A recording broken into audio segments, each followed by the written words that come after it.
Okay, good evening, folks. This is the ClimbSci podcast with myself, Tom Herbert, and I'm Brian Rigby. hey, Brian. So, how are you doing? I'm doing well. How are you doing, Tom? I'm very good. I'm very good. Unfortunately, and I was thinking about this, I'm not going to apologize to everyone for the late release of this podcast because, to be honest, it's just otherwise we're going to be doing it every time. So the podcast will come out as they come out. And for those who are catching up anyway, they're all listed in your podcast software anyway. So Yeah, I don't think we do try to abide by the release schedule that we promised. Promise might have been a strong word for us, though. We do try, and we want to get as many out as we can. But sometimes, Tom and I both work. We both have other obligations. We get sick. We have hardware failure. This isn't necessarily, bottom of our priority list. I don't want to put it that way, but sometimes it has to get pushed back. And so I will apologize for that, but it's also a bit outside of our control sometimes. And we will continue to, at the very least, get episodes to you as rapidly as we can, with at most once a month. Exactly. Anyways, tonight has been a long-awaited show by a lot of people who have spoken to me. They've said that they wanted this show because this is a hot button topic. And tonight's show for episode 9 is the ketogenic diet. That's right. Taking the pulse of the nation. Exactly. Now, I'm just going to say for those who are actually watching this on YouTube, if you are, because of the way I've set things up, and this is the other thing, I have a new mic tonight, and I'm recording the audio in a different way. So this should be the most high quality podcast so far on ClimbSci. The rich timbre of Tom's voice should be coming through his dulcet baritone. Exactly. And this is going to make up for the abysmal audio on the last one. I'm sorry for that. That was the levels were totally off. Anyways, we're waffling, which we promised not to do. So let me kick things off. Oh, I was just saying, yes. So I've got to manually flick between Brian and myself on Google Hangouts today. That's why you might see the video being a bit odd when I'm talking and Brian's picture's up, or vice versa. Anyways, enough of this. Let us know if that. Let us know if you guys, because everyone listens to podcasts a different way, and I know some of you ostensibly watch on YouTube, but we don't really know if you're watching or just pulling it up in the background. Certainly, I listen to concerts and whatnot on YouTube, and I don't actually watch them. It's just a source of music. So if no one's actually watching us, then this is a little bit less important. We like having our faces out there, but let us know if it bothers you that there's this weird manual click instead of it automatically shifting. And if it doesn't bother you, if no one even is watching, then we might, shift things even differently. But yeah, that might be easier for me, production wise. Okay, well let's crack on with this. So what? A little preface for this topic. We are not assuming that everybody knows what the ketogenic diet is, so we're going to explain it.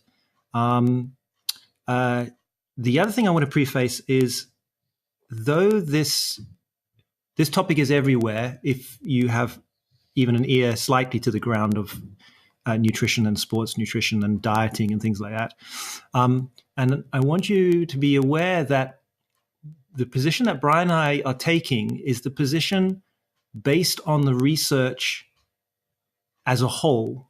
We both have our own opinions about the ketogenic diet, but we are both very comfortable in terms of the position that we're going to take tonight. And we implore you to go and look at the data that we're talking about, and we're going to be putting links and stuff in the show notes.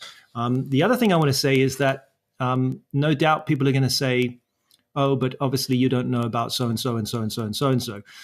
I've been reading up on the ketogenic diet for years. So has Brian. We know all the names, Dominic Agostino, we know them. Villa, Siegfried, if you know the name, it is very likely that we know the name. So what I want you to do, though, is that if you are really interested in, and maybe you're somebody who loves a ketogenic diet, if you have something that you want to push back at us against, or want to bring up that we haven't brought up, send a message to us over Facebook on the podcast release in Climbing Nutrition. Because then we can actually address things. We're very open with all this stuff. So let us kick these things off. So, episode 9, the ketogenic diet. Yeah. What is the ketogenic diet, Tom? Oh, I was just about to ask you. I was going to ask you. That's why I jumped to the punch. I was like, I don't want to explain this. Okay, right. So let's start with the most basic. Oh, I've got to flip the camera here. So let's talk about it without saying the diet, right? So our bodies have evolved over time to basically survive, and part of that survival mechanism is to deal with the times and the periods where we don't have any food to eat. This is why, for instance, we have a much greater store of body fat on us than we do, for instance, glycogen stores on our muscles. Glycogen being predominantly the glucose, the storage of the glucose that we eat. The body fat basically being the fat that we eat, and the overflow of energy that we have coming into our system, which gets very easily stored and very densely stored. We don't store water doesn't require water to be stored with the fat molecules compared to glycogen. And one of the states that we get into when we are neither consuming, we're just consuming nothing, is that over time, our bodies will work through the glycogen stores that we have up to a point, predominantly in the liver, and we'll start metabolizing the fats that we have stored in adipose tissue for energy. But what ultimately happens is that our glucose levels are going to get lower and lower, but our body has to maintain a basal level of glucose. So we're going to start producing glucose, which is a costly process. And so what happens is that our body has to maintain a glucose level that can be provided to tissues that can only use glucose. And that's part of the nervous system, some of the brain. So what our bodies then fall into is a state of what we call ketosis. And ketosis is really a state where the body is, because of feedback loops on various pathways, which we're going to explain, we start producing molecules called ketone bodies, which then make their way to tissues and get broken down for energy. And particularly in the brain, they can supply roughly 75% of the energy that would normally come from glucose. So in the most simplest sense, ketosis is the state that we move into physiologically when we are not eating anything. But what is interesting about the ketogenic state is that we can what is the word? We can get into induce. That's the one I was looking for. We can induce this by a change in diet as well, without starvation. Indeed, yeah. Most of us want to avoid starvation, but we all want to avoid starvation. Every single one of us. But we can induce it without the starvation. And we'll get into this more because I think overall this episode is going to be predominantly about biochemistry, the biochemistry of ketosis, which we're going to try to explain in a way that is simple and that everyone can understand and walk away knowing exactly what's happening. But before we get into that, just talking about what we can do dietarily, the long and short of it is by restricting carbohydrates, heavily restricting them, eating no more than, numbers will vary, but no more than 25 a day, often less than that, we can force. So that's 25 grams for people. 25 grams, sorry. Yeah, I should use units. They're important. less than 25 grams of carbohydrates per day. And again, numbers will vary, but by eating such a small number or small amount of carbohydrates, we can induce the production of these ketone bodies. They're officially called ketone bodies, but it's kind of an artifact, a historical artifact. I'm just going to call them ketones throughout this because it's just wasteful to keep saying ketone bodies. Ketones are ketone bodies. So we can induce the production of ketones and thereby enter the state of ketosis. So when we're talking about a ketogenic diet, that's what we're talking about. We're not talking about starving yourself, although that would also be a type of ketogenic diet in a strict sense. We're talking about a diet that heavily restricts carbohydrates and induces ketosis, induces this ketogenic state. Now, if you're actually diving into the details, specifically of name diets, you're going to find a lot of other various rules. Some of them surrounding protein, some just surrounding like what types of vegetables you can eat and whatnot. All that, I'm not saying that's not important, but those are auxiliary to the actual formation of ketones themselves. So the ketogenic diet by itself only really means that you're restricting carbohydrates to the point that you are going to enter ketosis.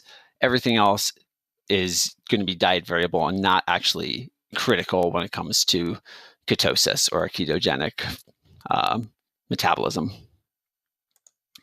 Right. So now this is going to be a new one on Brian and I, is we're going to try and go back and forth on the biochemistry of this, and hopefully it will be a cogent, non-waffly bit. So we're going to see how it works. So let me start with a little bit of it, and I'm going to let Brian carry on. Mm-hmm. I will definitely let you start, but I think like the best way that we need to say, like, biochemistry is understanding why our body's doing things, right? Like when we're looking at any biochemical pathway, from simple single-celled organisms to incredibly complex animals like ourselves, biochemistry is why we're doing things. It's the means. We don't doing things costs energy, ATP. So why do we do them? And so why ketosis? Why ketogenesis? That's where I think we need to start. Sure. So the very beginning of this is when we talk about energy metabolism, right? We're talking about the releasing of very small amounts of energy. And we can think of it in terms of the difference between the energy that's required to turn the engine over in a car versus lighting the petrol tank with a match. The lighting the petrol tank with a match is a release of energy, but it's not controlled. What we do biochemically in the body is release very, very minute amounts of energy in a very, very controlled, stepwise fashion. Now, if you remember from the previous podcasts, the fundamental energy currency, the last bit of where we're getting the energy from, is the bonds in a molecule called ATP, right? That's what gets used everywhere for energy. But what is before that, the precursor to that, is really the main thing. And this is the most interesting thing I think you're going to take away from this podcast today, is ultimately what is the molecule that is providing the energy from fats, carbohydrates, and ketones. And that's a molecule that's called acetyl-CoA. And basically acetyl-CoA is at the intersection between all anabolic and catabolic reactions. Right. So this is where I wish I had like a chalkboard. I wish I just had something to draw. Yeah, exactly. To draw on. And I know that there are ways to do that, but on a computer, but I don't have any of them now. When we release the ClimbSci climbing performance program workshop, we'll have lots of slides and things. We'll include all the crudely drawn pictures that I would want to draw right now. So we have this acetyl-CoA, which essentially, as Tom said, all of our metabolic processes for energy production kind of feed into this one molecule. So with glucose, they become two molecules of pyruvate, and then after glycolysis, we will eventually strip one of the carbons off them, and they'll become an acetyl-CoA molecule, or it'll become an acetyl molecule that's bonded with a CoA, which is coenzyme A. The same thing happens for fat. We end up with these acetyl-CoAs, and then these acetyl-CoAs are fed into a cycle called the citric acid cycle, or the tricarboxylic acid cycle, or the Krebs cycle. It's got a few names. And by rotating through this cycle, we're able to strip the remaining carbons off of it and derive energy from it. And most of that energy actually is going to be passed through some other electron carriers, NADH and FADH, but that's kind of aside from this. The main idea is that acetyl-CoA gets fed through the cycle, which is what's going to yield the ultimate molecules that get fed into the electron transport chain and derives the energy from it. Okay, so this is happening in the mitochondria. So right. we are feeding these acetyl-CoA molecules into the mitochondria, and this cycle that Brian's talking about is within the mitochondria. Exactly. So acetyl-CoA is this incredibly important molecule, and where do we go from here? I guess the main thing right now that we need to understand is acetyl-CoA is the only way that we are deriving energy from the citric acid cycle. And when we produce ketones, what we're doing is we're changing the ketone, we're changing the acetyl-CoA. Essentially, we're stripping the coenzyme A off of it and then altering the molecule so that the coenzyme A is freed. So this is where I think it gets a little bit, we have to ask ourselves why. Why is our body doing this? So normally, when we have a mixed diet, a diet that includes a sufficient number of carbohydrates and also a sufficient number of fats, normally we run through the cycle and there's no impediment within it. There's no roadblocks because it is a cycle. It goes, it starts with, the acetyl-CoA becomes a citrate when combined with this oxaloacetate molecule. And then it rotates through, and eventually that citrate that was initially formed becomes, it gets retransformed across a series of reactions to re-become this oxaloacetate molecule. And so the cycle continues along happy. It's this happy little circle that keeps going so long as we have, intermediates that allow it to keep ticking along. That's under normal conditions. But you have to remember that our body is very glucose-centered. Even if you think that glucose isn't important, your body thinks that glucose is important. It doesn't care what your opinions are. In fact, all organisms or pretty much all organisms are very glucocentric, ignoring, certain strains of bacteria that rely on non-glucose means. So what happens is when we start running out of glucose, our body wants to make new glucose. And what's the ultimate source of this glucose? It's actually the oxaloacetate. Now, we derive this oxaloacetate from a number of different things. We can get it from a number of amino acids. But ultimately, we're converting these amino acids into either oxaloacetate or precursors, also within the citric acid cycle.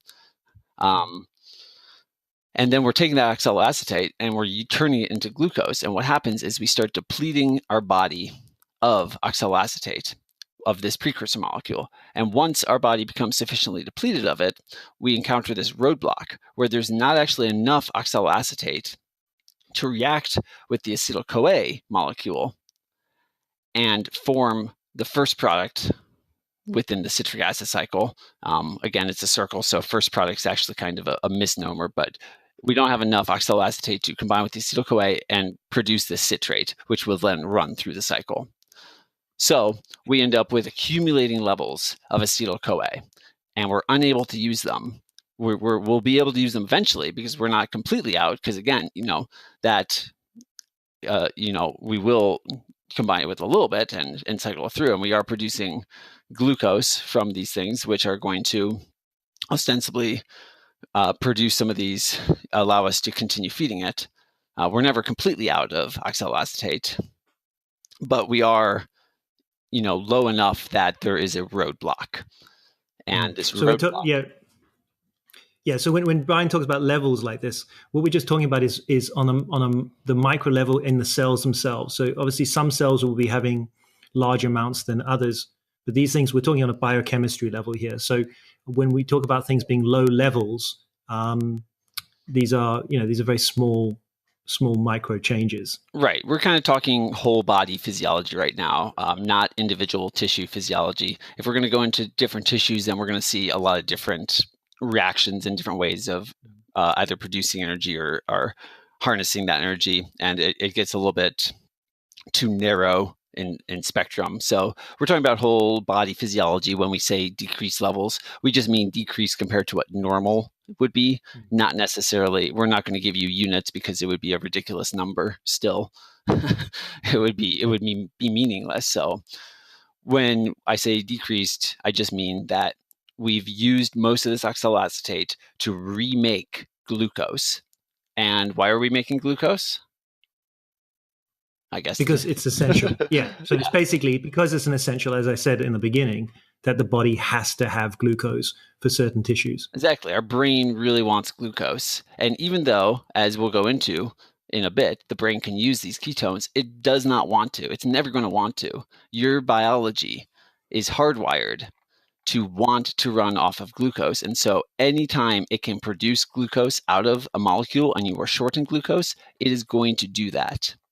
If we've got these feedback loops that are going to ensure that production of glucose continues, and there's no way for you to manually switch those off, whether it's by diet or anything.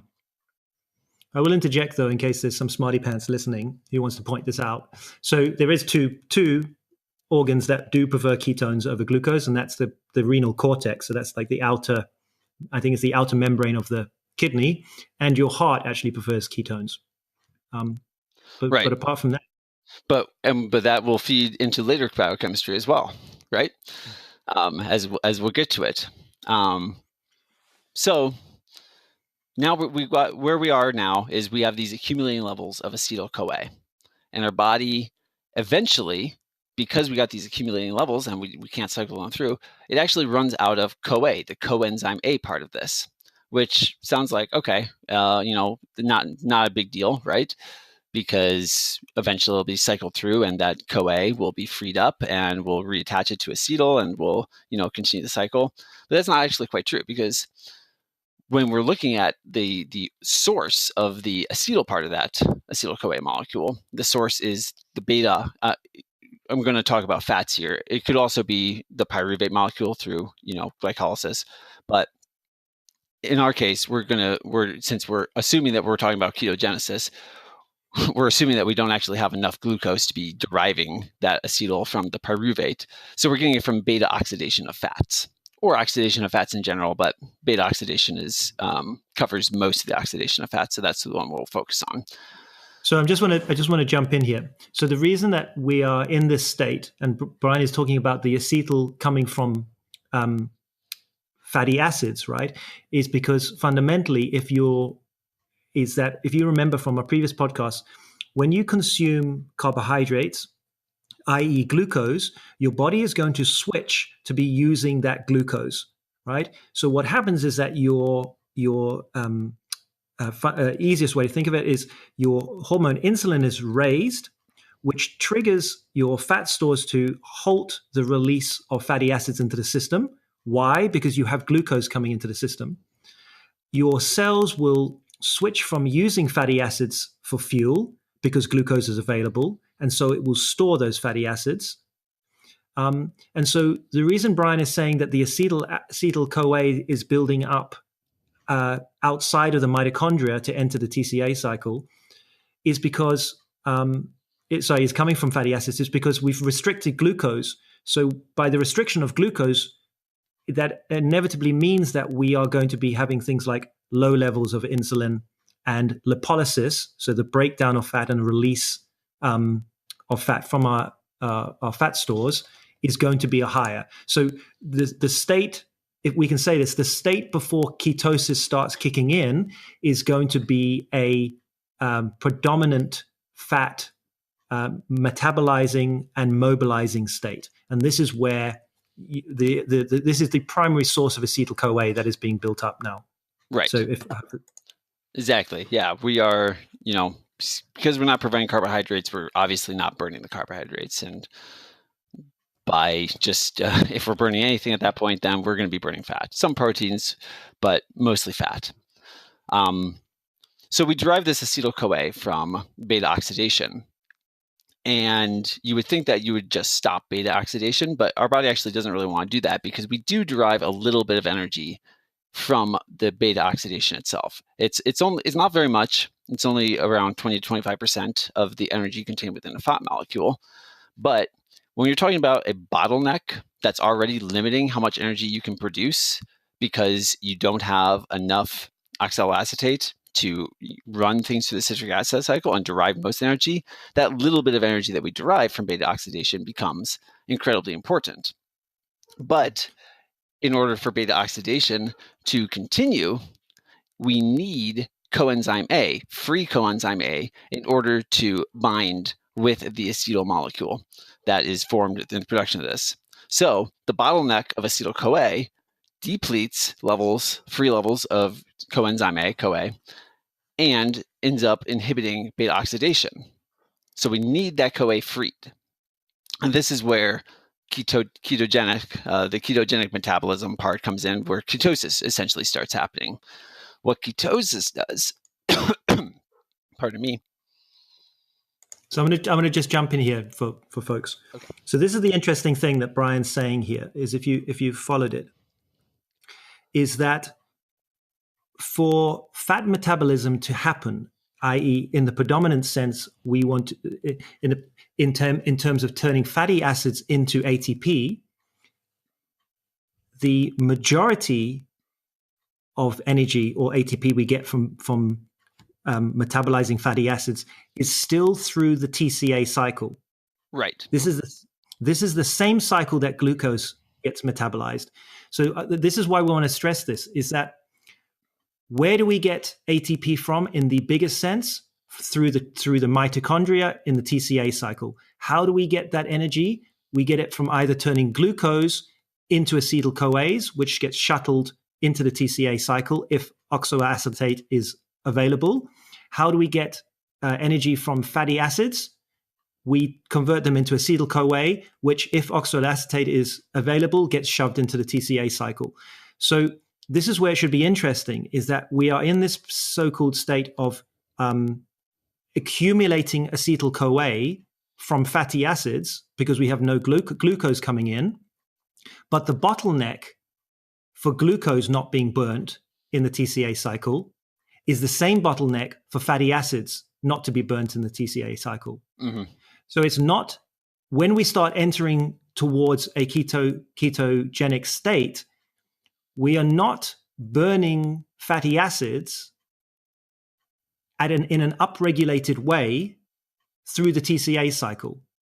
What we're doing now, which Brian is going to explain, is going to be converting this acetyl-CoA that is stacking up, so-called, outside of the mitochondria. Exactly. So we have this bottleneck. We have the oxaloacetate bottleneck, which leads to the coenzyme A bottleneck. And to resolve then the coenzyme A bottleneck, what our body needs to do is somehow separate the acetyl part of the acetyl-acetate molecule, or not the acetyl-acetate, the acetyl-CoA molecule from the CoA part of it. And the way our body does this is through ketogenesis. It essentially breaks that bond, frees up the CoA, and then with the other half of the molecule remaining, the acetyl part, it's going to form ketones. And the ketones then have their most essential function in this sense is that they have freed up CoA, which allows beta oxidation and energy production to continue outside of the citric acid cycle. So ketones then are not actually necessarily, their main purpose isn't necessarily to be used as a source of energy, but to free up an essential metabolite within energy production, which is the coenzyme A, and thereby allow beta oxidation to continue. So the ketones then, then we can kind of trace what happens to the ketones. But the main thing here, the main thing that I think is critical to understand is that the reason our body is making ketones at all is because we need to somehow free up coenzyme A. And that is, I'm not going to say the only reason, but that is the predominant, far and away the predominant reason that we go into ketogenesis. We need a way to produce energy outside of the citric acid cycle. We need to continue being able to beta oxidize. Now, normally, if you have enough citric acid cycle intermediates, notably this oxaloacetate, normally this isn't going to be a problem because beta oxidation continues, that acetyl-CoA is formed, the acetyl-CoA combines with the oxaloacetate, runs through citric acid cycle, the CoA is released, it is free to rebind and with the metabolites of beta oxidation and continue cycling through. This only happens because oxaloacetate is dramatically reduced because we're using it to form glucose. And then as a result, we end up with the bottleneck there. We end up with a bottleneck in beta oxidation because we're running out of CoA secondary to the running out of the oxaloacetate. So the reason we're doing it, once again, is because we need a way, our body needs a way to derive energy even when this bottleneck in the citric acid cycle is happening. We can't resolve that bottleneck in the citric acid cycle. We can't resolve that without introducing a new source of oxaloacetate into the system, which essentially comes down to introducing carbohydrates into the system so that our body stops wanting to use all that oxaloacetate that it's forming to make new carbohydrates. Other than that, we can't resolve that bottleneck in the citric acid cycle. But what we can do is metabolize the acetyl-CoA molecule into a new form to free up the CoA so that beta oxidation can continue. And that's where the ketones come from. That's what ketogenesis is.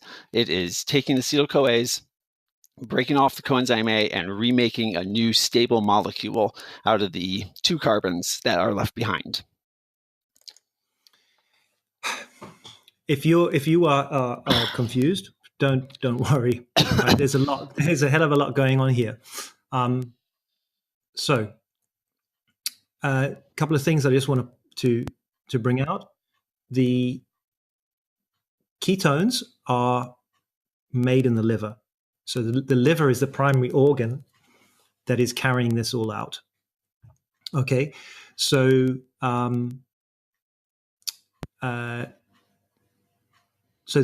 what ketones are is I don't know if we covered this in our fat podcast, but I think we did. Was that fatty acids cannot be transported through the blood without a carrier. So we have things like albumin that carry the fatty acids because they're water insoluble, right? Ketones are water soluble, so they can actually travel through our blood plasma to the tissues. And now this is the interesting thing, right? So those ketone bodies, ketones, are in a sense, if you can think of it, made out of 3 acetyl-CoA molecules, really. And this is what is the interesting thing now, is that if I run through it quickly, so we have acetyl-CoA that becomes acetoacetate, and acetyl-CoA becomes acetyl. Actually, I'm not even bothered with these names. What we're talking about is that the acetyl-CoAs become the ketone bodies. One can become something called acetone or acetoacetate, which is for guys is paint thinner, for women in general is nail polish remover. Now, obviously, I'm not being sexist there. I'm sure both can be using them. Exactly. Those are that as useful was each to both I know genders. I was a terrible faux pas there.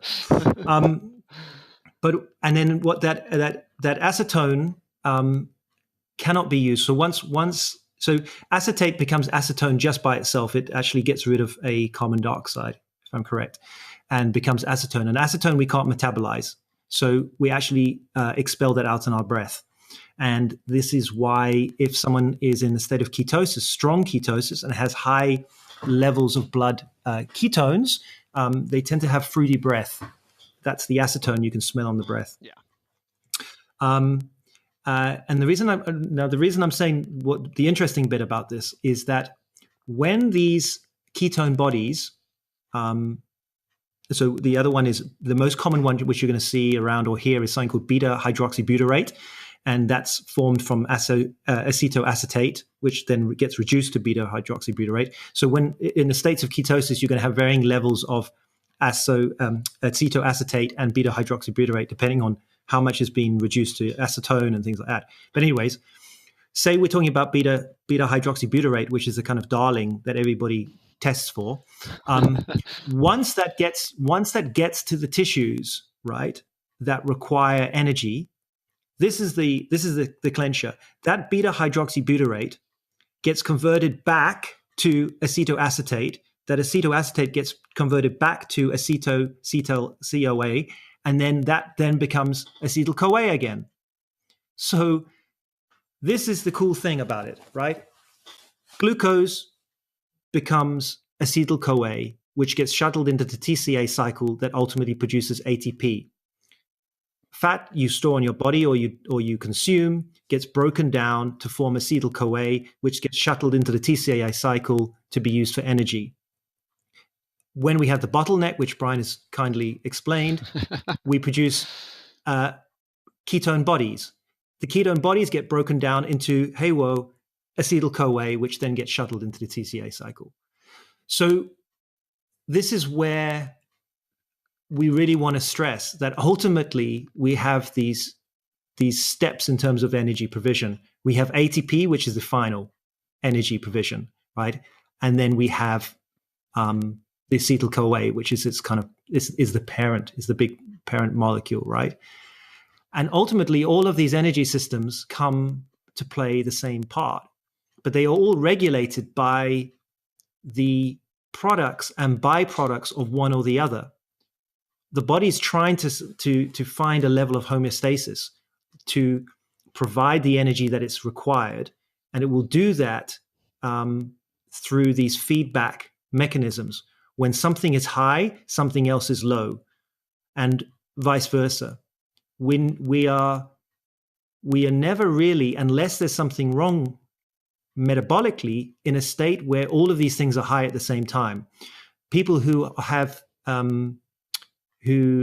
metabolic syndrome or diabetes or obesity sometimes have this. We see that they have high level of glucose flux. They have high levels of fat oxidation and fat release, and they're producing ketones.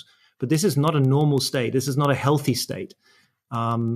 And I can suppose bring up a little bit of a point here, is that this may be, and we don't have any data on this yet, a question of if someone was to consume what we call exogenous ketones, so that's ketones that basically come in a bottle and we drink, whether that's a good idea to consume that while you are, for instance, in a carb burning state. So yes. Okay. Yeah. Sorry, I might have sidetracked us a little bit there. No, you're all good. Okay. I think we're I think still on track. Are we still on track? Okay, in terms of the biochemistry. Right. I mean, the important thing here, as Tom mentioned, is these ketones, they're not a new source of energy that can be metabolized in some new and exotic way. Our body turns them back into acetyl CoA, which, as you recall, was already part of the bottleneck. So we are not solving the bottleneck through ketogenesis. All we are doing is, one, freeing up coenzyme A so that we can continue running beta oxidation, and two, making these molecules, putting them into a form that then can travel through the body more easily, be exported from the liver, because the liver, all of the ketogenesis, all ketone production happens in the liver. We allow the liver to export this energy, and it can then move to other tissues. And the most important tissue, of course, in ketogenesis or in ketosis that's going to move to is the brain, because you don't have enough glucose available. Our brain will run off of ketones, which of course means our brain is still converting them back into acetyl-CoA and then running them through the citric acid cycle. So we haven't solved any bottleneck. All we're doing is allowing our brain to derive a little bit of energy from a source, since we've depleted its primary and preferred source of energy, and allowing energy production to continue. It's important to note that, again, the ketone production is happening in the liver. Giving yourself ketones, delivering them to the muscles, that's not really that important, because your muscles also have mitochondria. They're also doing beta oxidation. In fact, they already have an even bigger bottleneck, because they can't even produce the ketones to export to free up the CoA. So they're running their beta oxidation, and they're doing everything they can just to run everything through the cycle as fast as they can, so that CoA molecule becomes freed up, so they continue beta oxidation, and of course derive all the energy that you ultimately will derive from the citric acid cycle as well. So that's why we produce ketones. And that's also why we enter what we would call ketosis, this state of excess ketone production, or of excess ketone levels in the body, right? Because if our body was efficient, if it was able to metabolize them easily, we would not have a buildup of the ketones. Mm-hmm. Our body would use them, and then levels would be very low. So the reason that we have ketone levels that rise at all is because we have a bottleneck still. We can't use them as fast as we produce them. And this is why, for instance, people, when they are in a ketogenic diet, or they're trying to see whether they're in a state of ketosis, are measuring blood ketone levels. And you can do this in a loose sense by measuring ketones in the urine, which should indicate something in itself, that if you're excreting ketones in the urine, it means that there is a buildup that you need to be getting rid of. But right. The other thing being, like I said before, is that you can use a breathalyzer type device, which will measure the amount of acetone in your breath. I don't know if it can measure anything else. And then the other thing, which is obviously the more of a so-called gold standard, would be to do a finger prick test and test your blood ketone levels. But this is a really interesting point that Brian has brought up, is that the reason those things are so detectable in the blood is because they aren't being metabolized. They're building up because these bottlenecks are still there. And this makes sense, right? If you take a step back and think, like I said right at the beginning, let me switch the video, is that what is ketosis fundamentally? Ketosis is a starvation state. It is an evolved trait that we have evolved that allows us to survive when we don't have any energy in the system. So I can't remember where I was going with that point. Quick, jump in. Okay, so we have these rising levels, and as Tom said, like we're excreting them, for example. Like these are they're not things that we necessarily want to have in our body. We just have them there because they're useful in a certain way, but we can't use them as fast as we're making them. And there's a parallel here to like lactate production in glycolysis, right? Like lactate itself, we can ultimately use it down the line, but when you're exercising hard, you get this buildup of lactate in the muscles. And the lactate itself, in the moment, its main purpose is simply pyruvate is reduced to lactate. That reduction is coupled to an oxidation reaction, which allows us to reoxidize this electron carrier called NADH back to its oxidized form, which is called NAD+. And NAD+ is a requirement. You need to have free NAD+ in order for glycolysis to happen, in order to derive any energy at all from glycolysis. So it's kind of a parallel action here, right? We are producing lactate simply so that we can free up this other more important molecule and thereby continue to drive energy from glucose outside the citric acid cycle. Same thing's happening now with ketones in ketosis. We are producing ketones so that we can continue to drive energy from fats through beta oxidation. And then this product that's building up is indicative that we're not using it. And eventually, give enough time, if you stop exercising, of course, lactate levels slowly return to normal as our body shuttles it to the liver and cycles it through the Cori cycle and turns all that lactate back into glucose. And same thing's going to happen with these ketones. As, given enough time, our body is going to take any individual ketone, turn it back into acetyl-CoA, cycle it through the citric acid cycle, and then, the carbons that were stored there are expelled through carbon dioxide and they're gone. We've completed the cycle there. But in the meantime, where we are right now, we just have building metabolic byproducts, and I'm not going to call them toxins or waste products or anything because they do have a use, right? Lactate, ketones, both contain energy. However, they contain energy in a form that our body isn't really keen to use in the moment. It's just kind of energy that we needed to store in a particular way so that more important forms of energy production could continue. Yeah, and what is interesting, and some people might not know this, but at very high levels of ketones, it actually inhibits lipolysis. So it's inhibiting the release of fatty acids from your adipose tissue. Right. And why would it do this? It would do this because you've got this massive flux. Because your glucose is low, your insulin is low, so your body is in a state where it's releasing huge amounts of fatty acids into the bloodstream, which are making it away to the liver. You've got a concurrent low level of oxaloacetate and high levels of acetyl-CoA building up, which then causes, as we've said, these ketone bodies to be made and released out of the liver. And then the ketone bodies then flow through. And as they get to tissues, and the tissues, the adipose tissue is sensing these, they will inhibit other pathways, which basically say, stop releasing fatty acids back into the system because there's a bottleneck further down the chain. Right. So I mean, the other thing as well is just for people to understand is that this is not all controlled with it's kind of a sense of purpose.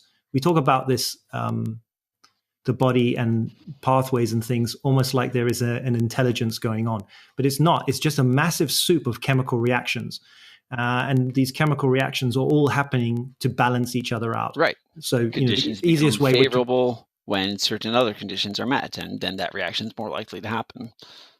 Exactly. So these things are all feeding back on each other. Yeah. Okay.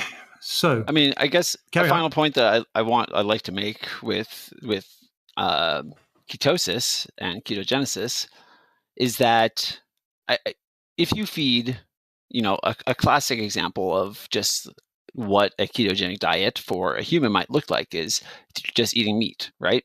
If you ate as if you were a carnivore for a month, at the end of that month, you would definitely have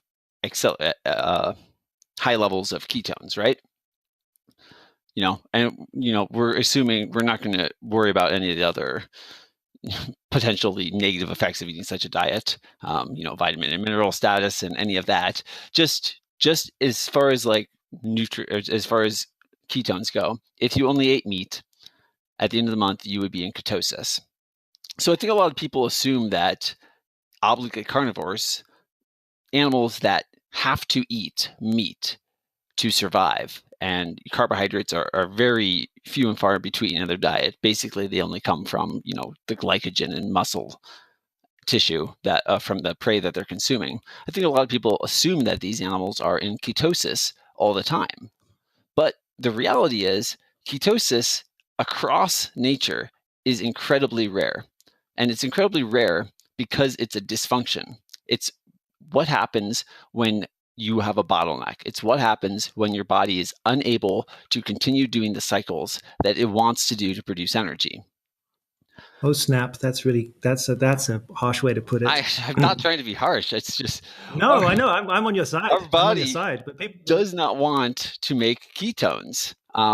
What you'll see in these obligate carnivores is they're just massively better at taking amino acids from the proteins that they're consuming to form these citric acid cycle intermediates, and also to form glucose in their body. So their body, their metabolism is able to turn protein into glucose much better than ours is, because they've evolved to consume a lot more protein in their diet and a lot less carbohydrates, whereas we, omnivores, have evolved to consume a mixed diet, a diet that already includes carbohydrates in it. And while we have these pathways available to produce ketones and thereby, continue to derive energy, our body is always, every mammal's body is always trying to produce enough glucose to feed the brain and just have this basal level of glucose, as Tom put it way back at the beginning of the episode. And when you see ketosis in animals, it's usually because they have a disease like diabetes. So how, I'm always looking for studies on ketosis in animals, but believe it or not, there's actually not a lot of them out there on large obligate carnivores like tigers. But what we do, thankfully, a good portion of people in the world own an obligate carnivore as a pet, which is just your simple house cat. House cats are obligate carnivores. They have vastly different amino acid requirements than you or I. And so we do have at least some data from house cats, which essentially says if your house cat has elevated levels of hydroxybutyrate in their blood, chances are they're going to be diabetic. Because elevated levels of these ketones, ketosis, as I said, which is a state of having elevated ketones in the blood, is not natural. Even these house cats that are consuming a diet that is predominantly protein and fat, they're taking those molecules, they're taking the protein in particular, they're turning it into glucose, they're turning it into citric cycle intermediates so that they can continue running fat through the citric acid cycle, and they're not entering ketosis, because if they were entering ketosis, it would mean the exact same thing that it means for you and me, which is that they do not have enough coenzyme A to efficiently perform beta oxidation, and they need more of it. So they need to free it up by taking that acetyl and those carbons and putting them into ketones instead. Yeah. So since Brian brought it up, so there is a state which I briefly mentioned called diabetic ketoacidosis. So the other thing is that ketones are acidic; they make you more acidic. Diabetic ketoacidosis, the easiest way to think about it is that diabetes is a problem in the production of insulin, right? So type 1 diabetics have to inject insulin because they don't produce it. And the reason why you can get runaway ketosis, or what is called ketoacidosis, is because of two things. One, insulin is the driver of, or basically allows glucose to come into the liver, which is going to provide that oxaloacetate, which is going to obviously free up, allow the acetyl-CoA to get into the TCA cycle. The other thing insulin does is it inhibits lipolysis. So if your levels of insulin are low because you're not producing enough, you're going to be releasing more fatty acids into the bloodstream, which are going to go and reach the liver and produce more acetyl-CoA. So this is why you can get runaway ketoacidosis is because you can't shuttle the glucose into the liver, and you can't prevent lipolysis. So this is not a good state. The other thing which I wanted to say is that there is a thought in the interwebs that ketosis is the kind of optimal state, the beta state for the body to be in, this kind of really great state to remain in. And the reason why that's bunk, should we give them a moment? Like pause in the video and be like, can you go back over the biochemistry we just covered and tell us why ketosis is not a natural state. Yeah. Okay, now the answer with Tom. um, the easiest way to answer it is that you can be in ketosis, and I can switch you out of ketosis like that by giving you a can of Coke. Like literally, you drink one can of Coke, and you'll be kicked out of ketosis. So, like, for the last 55 minutes, I think we've explained that ketosis is a state to help us survive. Right. It's not a preferred state. It is a state because of bottlenecks. It is a state that is metabolically necessary to ensure the continued production of energy. Yeah, I'll just run through it very quickly, just the step-by-step how we get to where we are with this. Just the recap on the biochemistry. Our body runs out of oxaloacetate. We deplete our body of carbohydrates. Our body reacts by taking oxaloacetate to turn it into new carbs in the process of gluconeogenesis. Because we deplete our body of oxaloacetate, then we no longer can efficiently move acetyl-CoA molecules into the citric acid cycle. Because we can't efficiently move those molecules into it, we get a buildup of acetyl-CoA through beta oxidation. Because we have this buildup, we run out of coenzyme A molecules. And once we run out of coenzyme A molecules, we can no longer perform beta oxidation and derive the small amount of energy that we derive just from that. As a result, our body wants to free up the CoA, and it does so by producing ketone bodies, or ketones, which frees up the CoA, allowing beta oxidation to continue. Those ketones are then able to be shuttled around the body, where they will be picked up by different tissues, often the brain in the case of ketosis, and then be turned back into acetyl-CoA. Bottleneck is not solved, but the energy is still there, so that acetyl-CoA can be run through the citric acid cycle ultimately.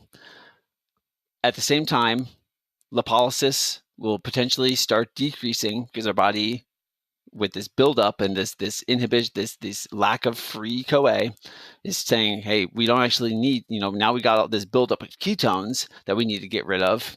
One way that it will get rid of them is by just urinating them out, but we also metabolically want to get rid of them, so we're going to stop actually releasing as much fat from the molecules, or from the fat cells, so that we can stop that bottleneck of CoA. Again, not completely, because we still want to be deriving the energy from beta oxidation, and we're still running some things through the citric acid cycle. We're just reducing lipolysis enough that we can hopefully reduce that bottleneck enough, and we can, or not reduce the bottleneck, but rather reduce the ketone levels within our body to a safe point, because we do not want them to continue increasing forever, which is what would happen if we didn't have any mechanism to get rid of them, because they are acidic, as Tom mentioned. They do contribute to ketoacidosis. It's not usually a problem in otherwise healthy humans because we have buffering systems through bicarbonate from breathing and through our bones. But what happens when you continue just stacking up free protons from acids in the blood? Eventually it overcomes those. If we had unregulated ketone production, if we had no way to excrete or oxidize these, eventually it would overcome those buffering systems. We would acidify our blood and we would die. So all of this, ketosis, ketogenesis, it's all a way to make sure that we don't die when our diet is not providing the things that it needs. Ketones themselves aren't magical. You can basically think of them as fat molecules that have been altered, derivatives of fat molecules that have been altered so as to be able to be exported out of the liver and make their way to new tissues. They don't solve a bottleneck. They can't be used for energy in any new or exciting way. They're being used in the exact same way that fats and ultimately carbohydrates are being used, which is to say the citric acid cycle. And at the end of the day, we don't really want them in our blood. So our body has mechanisms to try to get rid of them as well. Wowza. So that's exactly 1 hour. 1 hour we've got. Wow. And we finished. That's the biochemistry. Okay. But now that's the good news is, with the biochemistry out of the way, everything about ketosis and the ketogenic diet is just so much easier to explain and understand. Because if you understood that, you might even be able to preempt what we're going to say about things, right? Because this is what it comes down to. It comes down to the biochemistry, and if you understand that ketosis is not actually producing a new type of energy, it's just a stopgap, to allow other forms of energy production to continue, then everything else is relatively easy to explain. So it shouldn't take us an hour to cover all the rest, hopefully. Not at all. Not at all. And I hope this the first part of this podcast was clear enough that you can actually, when somebody asks you about a ketogenic diet, that you'll be able to actually explain it yourself. Yeah, I hope so. Okay. So here's a very plain language summary of how to get into ketosis if you wanted to. So we're looking at basically consuming roughly less than 50 grams of carbohydrate per day. So if you think of it, a banana, I think, is roughly about 25 to 30 grams of carbohydrate. Yeah. Two small to medium pieces of fruit max daily. Yeah. So you've got to do that, and you've got to basically do that for probably about a week before you start seeing noticeable amounts of ketones in your blood. Obviously, a quicker way to do it is to just not eat anything. So, for instance, so in terms of a practicality, which we're going to get into in terms of why someone might want to do this, but doing a kind of a one meal the first day, or kind of intermittent fasting, and then going to a kind of high fat, low carbohydrate diet is probably the quickest way and the most comfortable way to get into ketosis. In terms of protein, this is probably going to be interesting for some people because we have enough data now to say that the protein levels that will allow ketogenesis to happen are much higher than what people assume. Now, the reason I'm pointing this out is that we can produce glucose from amino acids, and that's why there has been a lot of thought and obviously data to show that a so-called high amount of amino acids entering the system can inhibit the production of ketones, because it's being converted to glucose, which is going to provide the oxaloacetate, as we mentioned. But we have enough data now that basically to say that people can be in a state of ketosis on 2.2 grams of protein per day. 2.2 grams per kilogram of body weight. Per kilo, sorry. Yeah, yeah, exactly. Sorry, just 2.2 grams. Yeah. That'd be very small. Yeah. Yeah. So if you remember from our previous podcast, Brian and I recommend about 1.4 to 1.6 grams per kilo of body weight per day of protein, and scaling upwards. And I wouldn't think, have never really personally taken anyone higher than about 2.2 because it's just a lot of protein. Yeah. But my point is that we have data to say that high levels of protein concurrent with low levels of carbohydrate and high levels of fat can still put you into ketosis. So most of the time it's talked about as in terms of a moderate protein diet, low carbohydrate, high fat.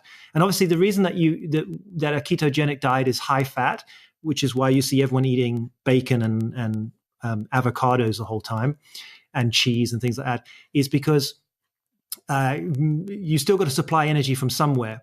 So if you're not eating any carbohydrate, but let's say less than a banana, and you're only consuming about, let's say, at most 150 grams of protein for the average person, then where's the rest of the energy going to come from? Well, it can come from your adipose tissue and your fat stores, but unfortunately, that's not how it works. You can't just starve yourself and survive.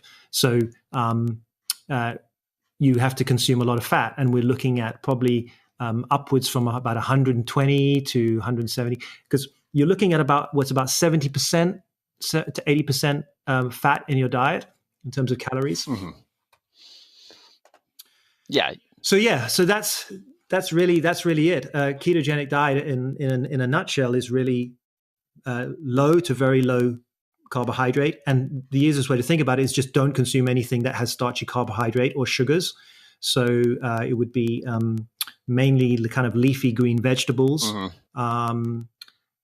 You're going to be consuming with the protein. It doesn't seem to be too much of an issue, but I think it varies on person to person. But if you're consuming about 1.4 to 1.6, then you're okay. And then your fat content is just going to scale up, and you just have to keep eating a lot of fat to satiate yourself with energy, which leads us to probably the primary reason why people want to do a ketogenic diet is that anecdotally, people lose a lot of weight on a ketogenic diet. And so let's talk about that. Why do people lose a lot of weight or appear to lose a lot of weight on a so-called low-carb ketogenic diet, which is why everybody is doing a ketogenic diet in the most part. Right. Well, I mean, like, I think let's just get the initial thing out of the room. Most of us probably, if it's not a friend, it's a relative, somebody, you hear people who say, they went on the ketogenic diet or the Atkins diet or, any of these named ketogenic diets, and I lost 7 pounds in 1 week. Most of that, especially when you're just starting, that's just water weight because you're depleting your glycogen stores, and the glycogen is associated with this water molecule. You're losing water from your body. That's most of it. Unless you are like 400 pounds, you're probably never going to lose 7 pounds of fat in a single week. That's just, it's not what our body's going to do. I don't want to say it's physiologically impossible, but it's physiologically improbable that if you are a 200-pound person who wants to weigh 150 pounds, it's physiologically very improbable that you'll lose more than a few pounds in a single week, even if you were starving yourself and not eating anything. And the reason for that is very easily explained, is that our fat oxidation is rate limited. Yeah. So if you just eat nothing, you will still be burning fat at the same level, and it will basically hit a plateau, and you cannot maximize that. So there is a point when you cannot metabolize fat and burn it for energy any quicker. The only time we see a change is, and we'll bring to this, is when we see very high level endurance athletes, like ultra endurance athletes and high level cyclists who have become better fat adapters. But even then, they're metabolizing fat a little bit higher than normal at rest, but much higher when they're doing their cycling for 2 or 3 hours. Right. But at the end of the day, you can't burn fat any quicker than your body allows you to burn fat. That's just it. You're rate limited on right. that. So beyond that first week, beyond the water loss, a ketogenic diet can certainly work for weight loss, but what we consistently see is that it doesn't work any better than any other diet, assuming that you are following the rules of that diet, that you are in a caloric deficit. Because again, like we can look at like anecdotal evidence from people who say that they have success, but that is essentially worthless evidence because, people lose weight doing all sorts of crazy things that it always boils down to caloric deficit.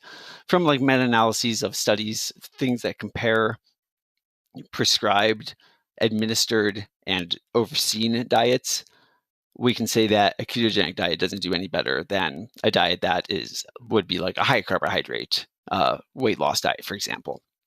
It doesn't. And that's something. Yeah, and that's just something to stress, is that the data, this is not Brian and our opinion, the data says that a keto diet is as effective as other diets when matched for calories. So it's not more effective in terms of its direct application. It is as effective as either a low-fat diet or a moderate fat diet or Which whatever. is to say that it is effective, right? Yes. Like if you do a ketogenic diet and you are calorically restricting yourself, you will lose weight. But you'd also lose weight if you were, eating a white rice diet. So it's not better, not worse. It's just the same. So why would you choose a ketogenic diet then? Are there benefits? Oh, you're asking me? I was throwing it out there. Yeah, no, sure. Maybe the Sure. cleaning lady was about to pop in, offer her opinion. I have actually put a sign on the door tonight, so she won't be visiting. I will have to do the desk. So I think fundamentally the reason the ketogenic diet is working, is an effective diet, is because it allows you to restrict calories, right? Which is the driver for fat loss. And the reason that a ketogenic diet is effective is for a number of reasons. As I said before, you have to consume a lot of fat. 70% of your diet has to come from fat. Now, if you're not measuring anything and you're not eating any carbs, okay, let's start with that. If I say to you, you can't eat any carbs, you basically kick out almost every bit of junk food that you'll have on a day. No biscuits, no cookies, no chips, no anything like that. So straight away, all of the kind of typically snacky foods get thrown out, right?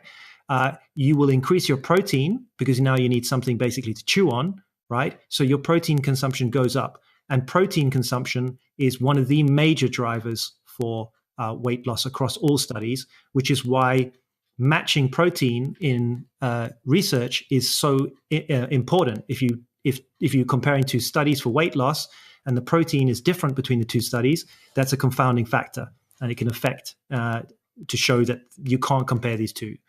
The other thing is that you have to eat a lot of fat, and so you will automatically eat less calories than you normally do.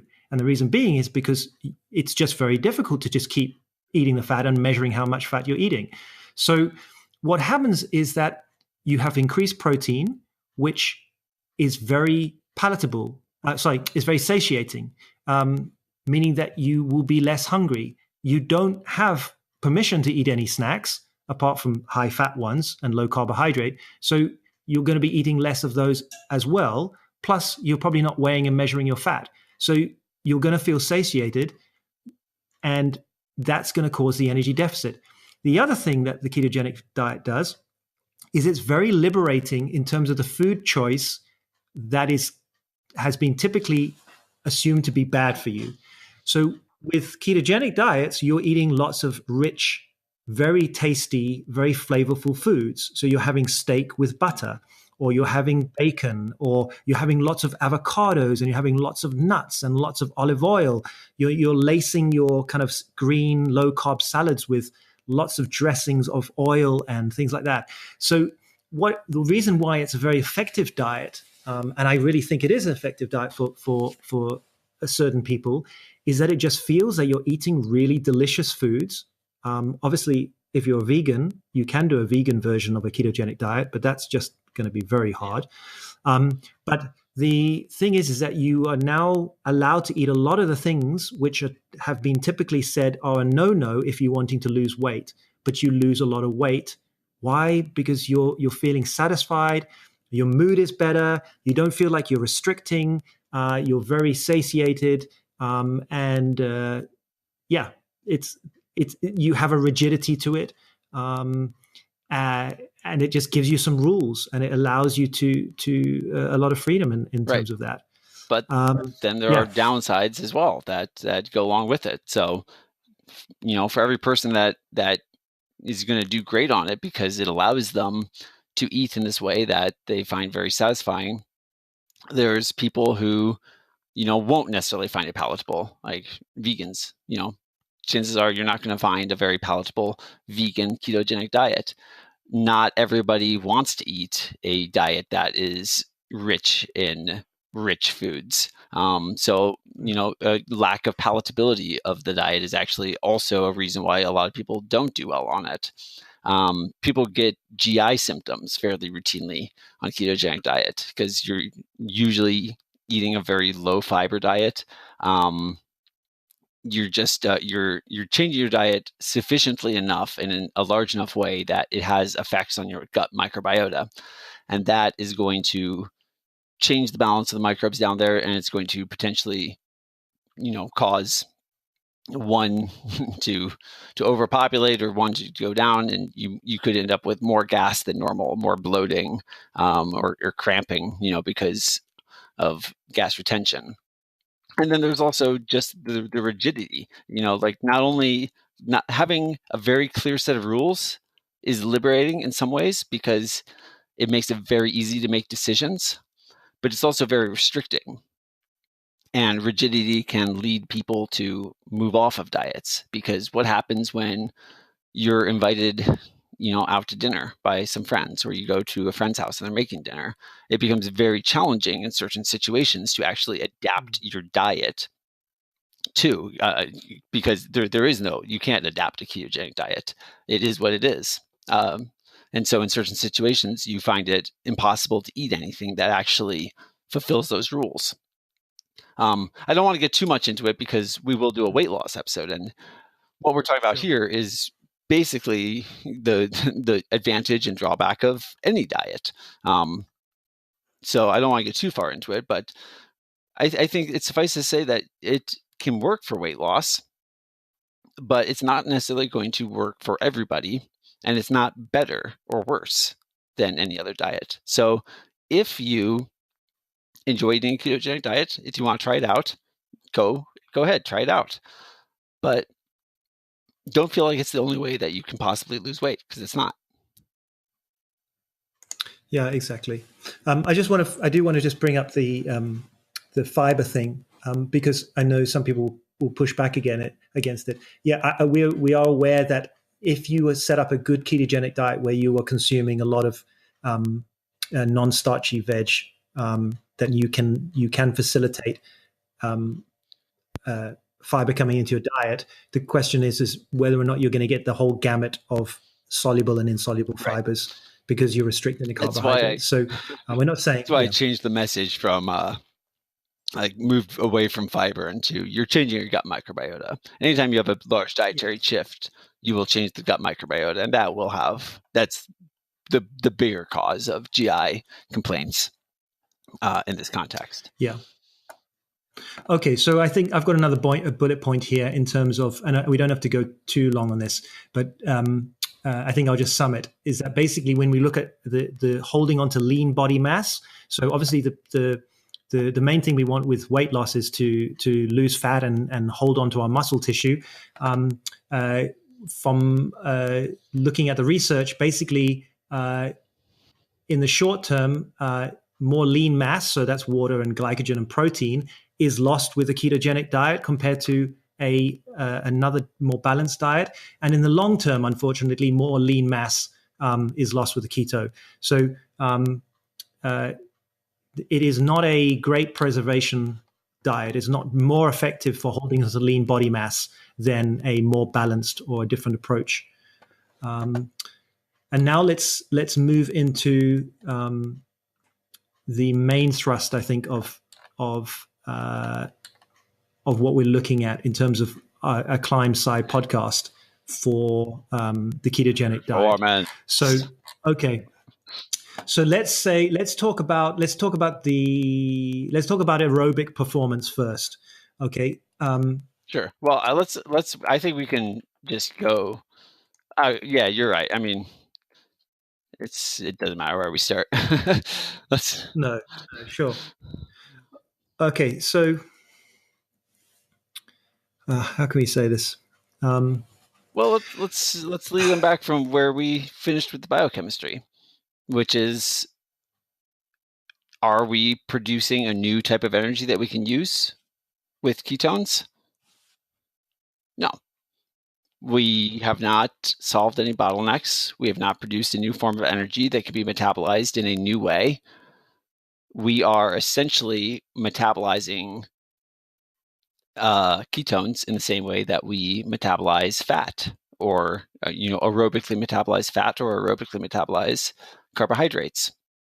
So what does that mean when it comes to aerobic performance? Do ketones affect aerobic performance themselves, ignoring like any other modifications that might happen with the ketogenic diet? Do ketones themselves affect aerobic performance? Yeah, I think we can say no. Exactly. I think we can say there isn't. They're not providing something extra that we can use for aerobic Exactly. performance. They are aerobic the energy exact provision. same molecule that we, it's the same as if we looked at, like, if we injected lactate into our muscles. It's not providing a new source of glucose. It's not providing more energy. It's just the intermediate, and we're still metabolizing in the same way. So ketones themselves, ketosis itself, has no effect on aerobic performance. I think it's safe to say from a biochemical standpoint. Exactly. Exactly, because we're still stuck at that acetyl-CoA bottleneck, you see. Exactly.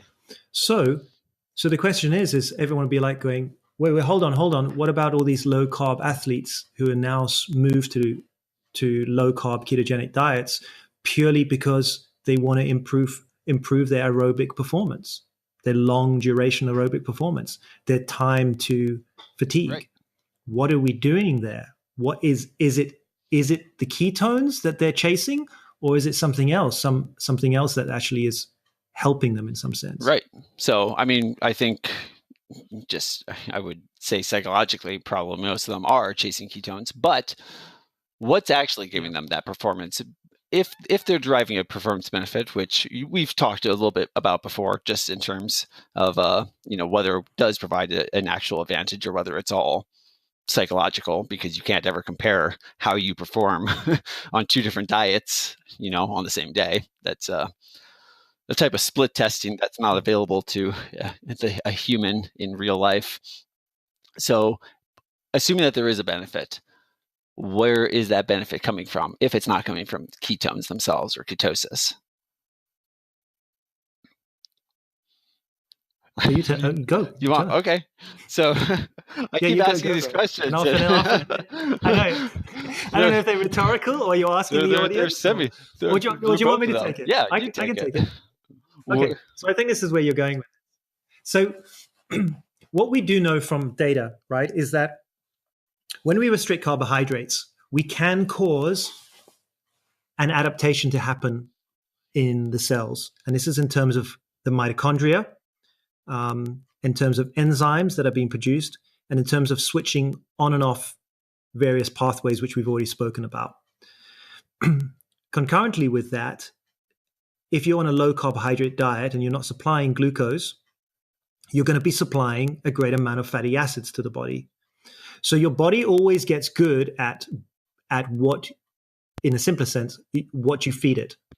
If you restrict glucose and you feed yourself fat for a very long time, your body will upregulate enzymes to handle the influx of fatty acids coming in, which up to a point will increase your efficiency for burning fatty acids and decrease your efficiency for burning glucose, which we've covered in the previous podcast, but we're going to talk about it again. Yeah, briefly at least. Yeah. What we know from the highest levels of fat oxidation during exercise, which is what is called the FASTER study. So if you search for FASTER, all capitals, you'll see these incredibly high rates of fat oxidation during exercise. These are in athletes who have been consuming a low carbohydrate ketogenic diet for, I think, almost a year.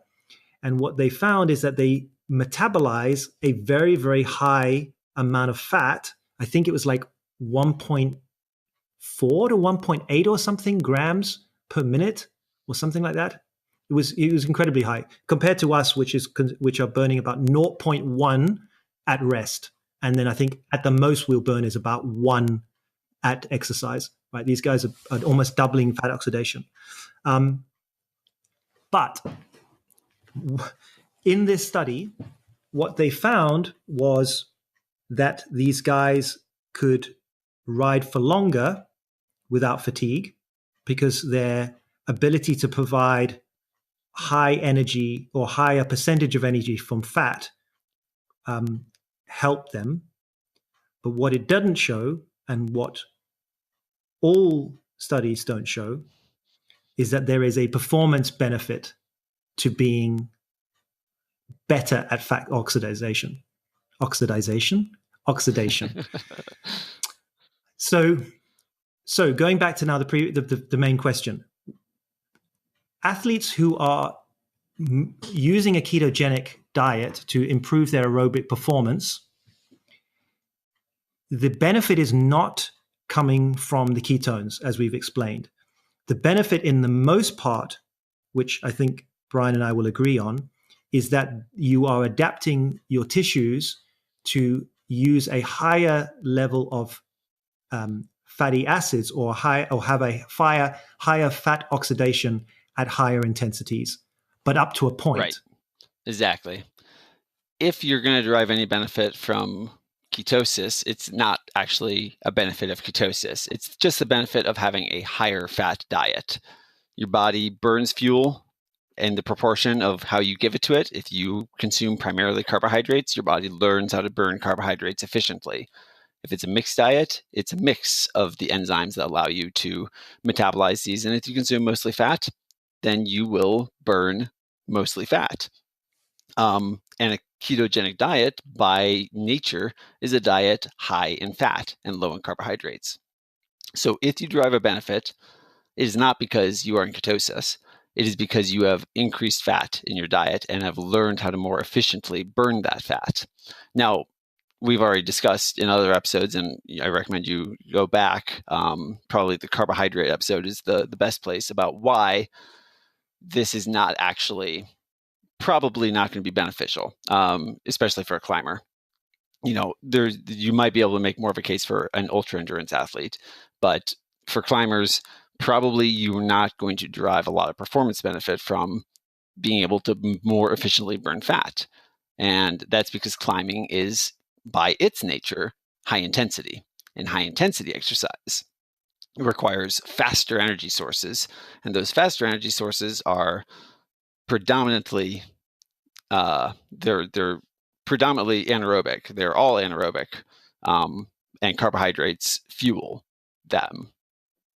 So either glycolysis or even the aerobic metabolism, even the aerobic oxidation of carbohydrates is more efficient and slightly faster than the aerobic metabolism or aerobic oxidation of fat. So you derive just a little bit more energy a little bit faster from carbohydrates, even when you're running them through the citric acid cycle, than you do from fats.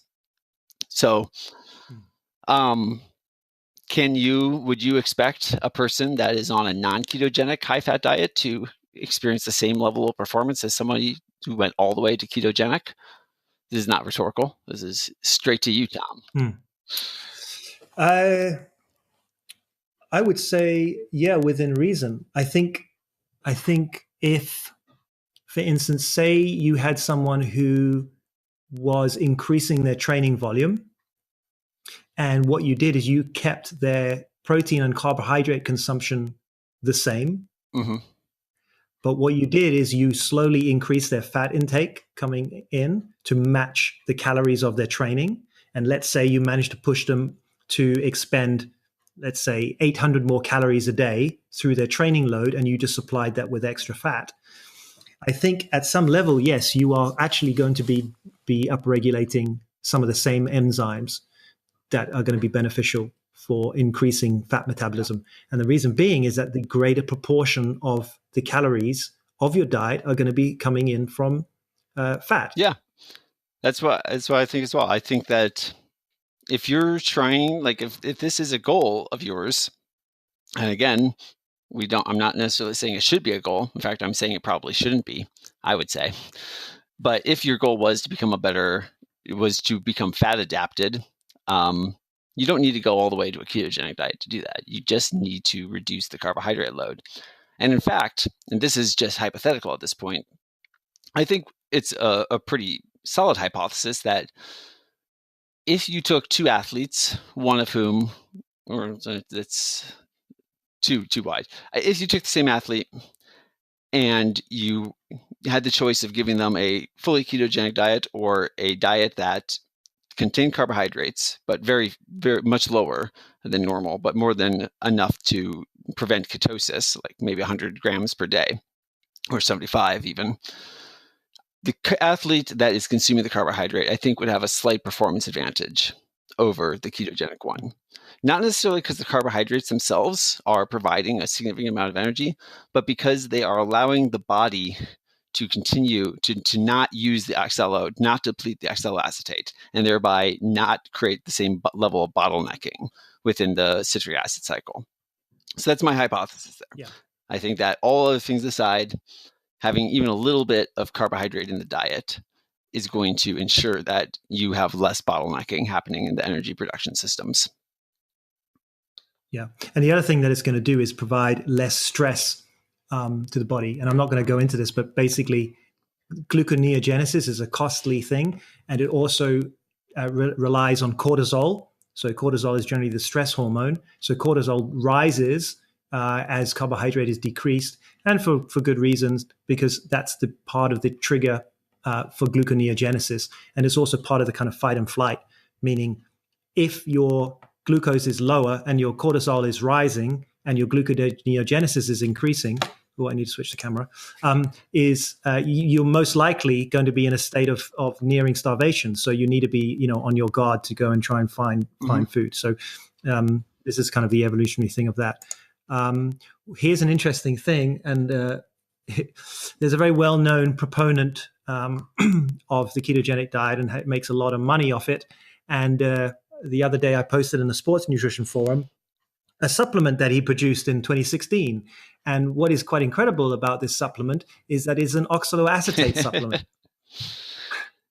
Right? So this guy is selling a supplement for, I think it's like $60 to provide oxaloacetate, because there is a phrase that is called fats burn in the flame of carbohydrate.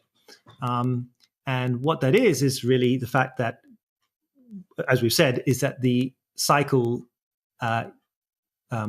is modified by oxaloacetate. And if you can provide enough oxaloacetate, the cycle can continue, which will increase fat burning. Right. So that's where this bottleneck happens. Yeah. So this guy's managed to sell people a supplement for $60, where basically you could eat a banana. Right. Exactly. What's the end result of supplying your body with enough oxaloacetate? You'll actually leave ketosis because your body no longer needs to produce ketones. So. No, but he has the answer to that, you see, because what he does, he also sells MCT oil, so medium chain triglycerides. So he basically covers his keto inhibition supplement. Anyway, so to sum up, aerobic performance in the short term, keto seems to be actually outperformed by other diets, but the data is inconclusive, and performance is basically maintained or lost, but it depends on the studies, because the studies we have, the control groups are not great. We don't actually have at the moment long-term data on aerobic performance and ketogenic diets, but I would assume probably in the next 5-6 years, with all these ultra runners and things using ketogenic diet, that we might start having some data on that. And the jury's open for that. Then we might be able to see something. I will say though, which goes right back to the beginning. Oh, I've got to switch this camera. Is one of the reasons why ketogenic diet can sometimes be easier, because you are eating more fat and low carbohydrate, is that your energy levels tend to be more stable, because your blood sugar is not changing as much as if you were to consume meals that contain carbohydrates. And this is one of the reasons why almost anyone, and myself included, who uses or has used a ketogenic diet knows that you can quite easily go from eating ketogenic diet every day to suddenly not eating for a whole day, and you barely notice it. And it's just because like we say, you're upregulating fat enzymes. And this is now debatable, and we're not going to go into this because we're doing a weight loss study, a weight loss podcast. But was the thought was that, well, hold on, if you can upregulate your ability to burn fatty acids, then surely this is more of an efficient diet. This is a diet that is making you a better fat burner. And And that is true. You are becoming a better fat burner because you're feeding yourself more fat than you've ever eaten before. So you have to burn more fat. But when you look at what you're oxidizing the fat that you're eating. You're not oxidizing more of your body fat. Now, say you go from a ketogenic diet to not eating at all. Potentially, you will more easily metabolize fat. But again, it's still rate limited to the amount that you can oxidize per day. And there have been studies where they've shown that basically groups are put into a fasted state and both metabolize, they both oxidize fat at the same rate. So there isn't, we're not increasing that. And there's some incredible studies done in metabolic labs where we've seen this, and the question has been answered whether or not a ketogenic diet is actually more can produce better fat oxidation in the long run, and it doesn't, unfortunately. And we would love to think so, but the main thing is that these things are rate limited. I mean, you're not changing your basal metabolic rate, right? Like when you go into a ketogenic diet or any type of diet, you're not doubling the amount of energy your body needs to survive. It stays the exact same. And so that is the ultimate rate limiter. You know, your body's going to burn the energy it needs to burn. It's not going to burn more. And so whether it's coming from carbohydrates, fat, whatever, unless you change the amount of energy your body burns, you're never going to lose more. It's always going to remain the same. So you can't change that with ketosis. So that was aerobic performance plus a little diversion back into weight loss briefly. Weight loss, Ultimate conclusion on aerobic: so no effect, no good effect anyway. Exactly. Let's look at the anaerobic then. Yeah, and the one thing I want to say with these studies is, and this is what I always stress with people, is that if keto is so clearly a benefit and is causing a performance increase, this is the kind of folklore. This is what everyone is saying. Oh, it's such a performance benefit. We would see it so clearly in studies, but we haven't. Like to date, we don't see this in studies. Like the scientists are just not there. Right. So let's go to the next one, which is more pertinent to climbing, which is anaerobic performance. The question is, does a ketogenic or low carb, high fat diet improve our anaerobic performance? Can ketones be metabolized anaerobically? Can we derive energy from them without oxygen? No. Ketones, as we mentioned, are fed into the citric acid cycle. Citric acid cycle's entire purpose is to produce these,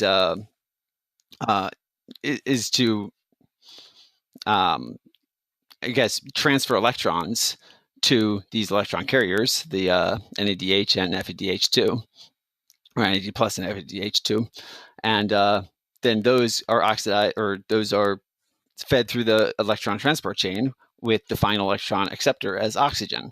No oxygen, no electron transport chain. So ketones cannot be used anaerobically. So what effect is it going to have on your anaerobic performance? Just the ketones themselves.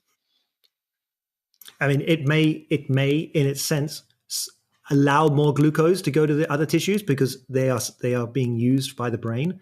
But that's really the only benefit. But we can look at that and say, but we've already reduced glucose, because the reason we have ketones in the first place is because we're not providing our body with glucose. So there's an absence of glucose. I don't even think we could say that. So ketones themselves, no effect on anaerobic performance. What about the overlying diet? What about ketogenic diet, ignoring the ketones or the ketosis part of it? What's the effect of that diet on our performance, anaerobic performance? Sure. So exactly. So now, if you remember, five or 6 minutes ago, I said that one of the benefits of eating a high fat diet is that you upregulate your ability to burn fat because glucose is low. And then I also said you decrease your ability to use glucose. Right. So fill in the blanks. I will. You not only do you not have the glucose to burn, because as mentioned, if you're eating this ketogenic diet, you are by its very definition, not consuming carbohydrates. But even if you were to supply those carbohydrates, you still would not be able to efficiently use them because your body has learned that it's not going to get carbohydrates, and it's, as a result, down-regulated the enzymes that allow you to metabolize them efficiently. So you're not going to use it. And therefore, anaerobic performance is going to be inhibited because it's only carbohydrates, as we mentioned, as far as food molecules that we can eat. It is only carbohydrates that can be anaerobically oxidized. It's the wrong word. It's only carbohydrates that can be have glycolysis performed on them, deriving that small bit of energy. So remember, the best one to listen to again is the carbohydrate podcast, because ultimately we're talking about the way that you become. Switch the camera.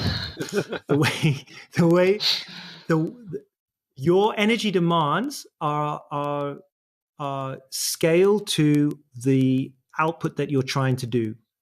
So if you're trying to do something that requires maximum amount of power, you are requiring a huge amount of ATP in a very small window, and you need to restore that ATP in a very small window. Right. The reason that we cannot do that with fats is because the pathway is so long. It takes actual time to produce the energy from fats, even though fat overall, a molecule of fat, a triglyceride, will produce more ATP through oxidation than glucose. It's a slow process, which is why we have something which we mentioned in the carbohydrate podcast called the crossover effect, meaning that as the intensity of exercise increases, fat burning, carbohydrate oxidation increases as fat metabolism decreases. And what happens is you have to go into more of a glycolytic metabolism to supply this ATP as the demands of intensity increase. Right. What we see with fat adapted athletes is the point at which the crossover happens is further to the right, meaning that very high level athletes, even those who are consuming high amounts of carbohydrate, basically as part of a fitness, aerobic fitness, starts shifting into a glycolytic state at a much later time than somebody who is unfit.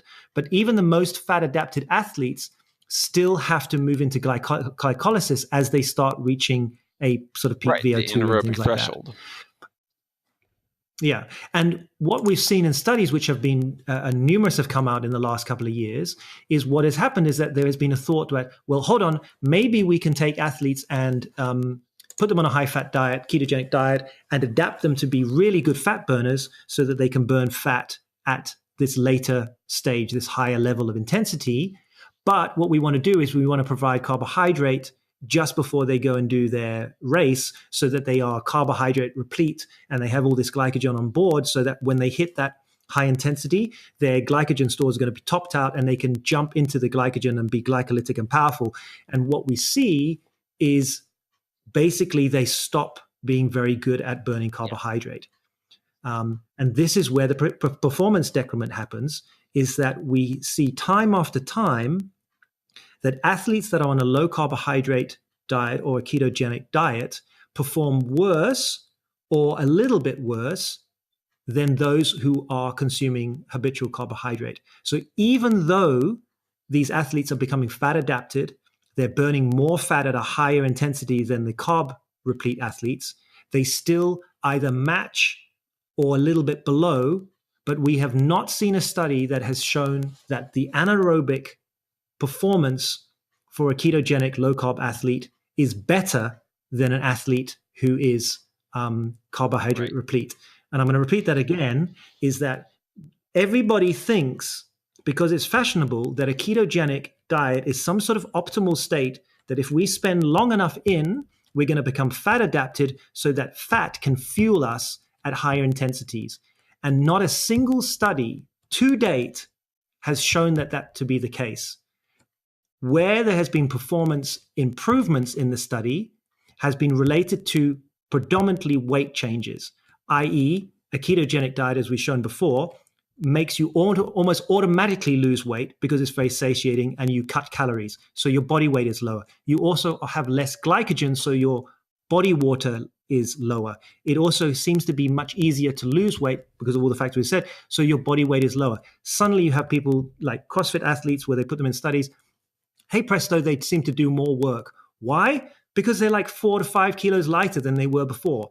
Was this the result of a ketogenic or ketones in the blood? No, it's because they're lighter. Could they have done this by losing weight and eating lots of carbohydrate and not impacting their ability to use carbohydrate? Of course, and they probably would have beaten the ketogenic arm. No doubt. So literally, there is no study that has shown in the short term that keto has outperformed other diets. Performance is typically lower in the occasionally studies. It's maintained, but even when it's maintained, usually there's an addendum in there that says for the aerobic portion, performance was maintained. When it came to sprinting or anaerobic, performance was significantly lower.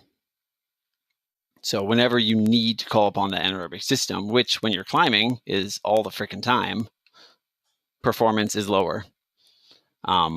Now, there's a difference between sprinting while you're cycling and, doing one short, powerful move when you're climbing. We rely as climbers much more upon the creatine phosphate system than a cyclist does. So it's not like we can just directly translate that. And that's why when climbers go onto a ketogenic diet, you don't see them just suddenly start falling off the wall, unable to do any power moves. That doesn't happen. But what we are saying is that without fail, you are depleting one of your anaerobic sources of energy. So you have less anaerobic potential on the wall. Whether that affects your climbing and the level of climbing that you're doing, that is going to depend on yourself, on your problems, on your own individual physiology. It's going to depend on a lot. But when we're looking at an entire group and we're just making predictions about what's going to happen, we can say that a low carbohydrate diet, a ketogenic diet, is going to deplete your muscle glycogen and it's going to make your anaerobic performance lower. Yeah. And any benefits that we're seeing from people who have used a ketogenic diet is not specifically related to the ketogenic They're diet. Unrelated to ketones it's or just ketogenesis. That's right. It's the tool that has helped them improve their overall health, their body composition, and we do know that ketones in themselves are signaling molecules. There is some data to show that ketones can decrease inflammation. But I think one of the strongest reasons why a ketogenic diet is beneficial for people is the rigidity of the diet knocks out a whole lot of crap that they normally bring into the diet. It helps them manage their weight and it helps them eat much healthier and much more nutrient-dense foods. If you're eating a lot of meat and you're eating a lot of leafy green, non-starchy vegetables, and you're filling your plate with that, your nutrition is probably going to increase. Your micronutrition is probably going to increase, and predominantly, I think most of the work is done the fact that people start eating the amount of protein which is recommended for an athlete. And they feel good about themselves. And I think there is also a psychological thing to it in terms of you are part of a club that is trendy. It's a cool thing. And, you're doing something different from everybody else. You've lost a lot of weight very quickly. I mean, literally, if you were somebody who jumps into a ketogenic diet, you're looking at losing 3 kilos of water weight probably within the first week. That's not insignificant in terms of your power. And you want to feel why you can suddenly knock out, a lot more on the bouldering wall. You're a hell of a lot lighter. Is this going to be something that you can sustain long term? Yes, maybe. But actually, if you get your carbohydrates right and you diet correctly to reduce your body fat, you're going to get the best of both worlds without having to go through this restriction. The glycogen and the water, the glycogen pulls the water's weight. It's not, losing that water is not beneficial aside from the loss of weight. And it's not something you should seek. The water has its own benefits. So final conclusion for let's say first the ketogenic diet as far as anaerobic performance goes. Final conclusion. Yeah. No, not good. It's not good, and studies show it. No study. And if you find a study that shows me that that is better, send it over to us and we can discuss it. But I've looked. People looked. Really good sports scientists have looked. There's none. We haven't. When you look at the studies themselves, they're not showing an improvement. It's a well-studied topic at this point, and it's sightings of beneficial effects are as rare as sightings of Bigfoot. So, total the overall effect on performance. Then, what can we say? Synthesizing it together, is there a benefit? Can you or should you switch to a ketogenic diet if you want to improve your performance? It appears that performance can be maintained, but there doesn't seem to be any performance improvement. Let's leave it at that. You're not gonna suddenly fall off the wall, but you're not going to truly improve your performance, although there might be some temporary transient appearances of it. Okay, so I've got a little bit now. I want to just talk about, and I think we spoke about medium chain triglycerides in the fat podcast, but very briefly, and this is something that is interesting, is that medium chain triglycerides, or what they call MCT, which you predominantly find in coconut oil, but it doesn't have very much. If you want to consume MCTs, you should be using an MCT oil directly, which you can buy from all good supermarkets. But the reason that MCT is interesting is that MCT doesn't go through the lymphatic system. It goes straight into the liver to be metabolized, and it produces ketones directly. So MCT oil produces ketones relative to the dose. So the more MCT oil you consume, the more ketones you produce. But you can't just consume loads of MCT oil because it generally gives people diarrhea. But what is very interesting about this, right, is that I can take one person who is eating a bowl of pasta and another person who is on a low carbohydrate diet, and if I pour MCT oil into their pasta dish, they will be in a higher state of ketosis than the person on the low carb diet. Hey, we found a way to hack the ketogenic diet. That's exactly. So the only downside to MCT oil in terms of this MCT oil hack is that it is difficult to consume huge amounts of MCT oil to get noticeable ketones. If you use something like MCT powder, which is kind of freeze dried, or they bind it to another starch or something, that allows you to get into ketosis while consuming carbohydrate. Ketones themselves, which we won't go into too deep, there is data to show that ketones themselves have benefits. There's research looking at some conditions of where the brain itself can be glucose resistant or insulin resistant. And in those cases, a ketogenic diet, increasing ketones in the body is helpful because I didn't switch the camera. You are now feeding the brain an energy source which it couldn't have before. So if it can't metabolize glucose so well, and it can't metabolize fatty acids, by raising ketones either through regular MCT oil or a ketogenic diet, you are now helping that energy pathway in the brain, which is being studied, and there has been some benefits. We didn't even talk about things like epilepsy. So the ketogenic diet was originally designed and originally discovered, I suppose, in the application of managing seizures in people with epilepsy. And those are the longest running studies, or the longest subjects who have been consuming a ketogenic diet. So much of our original data comes from epilepsy seizure studies.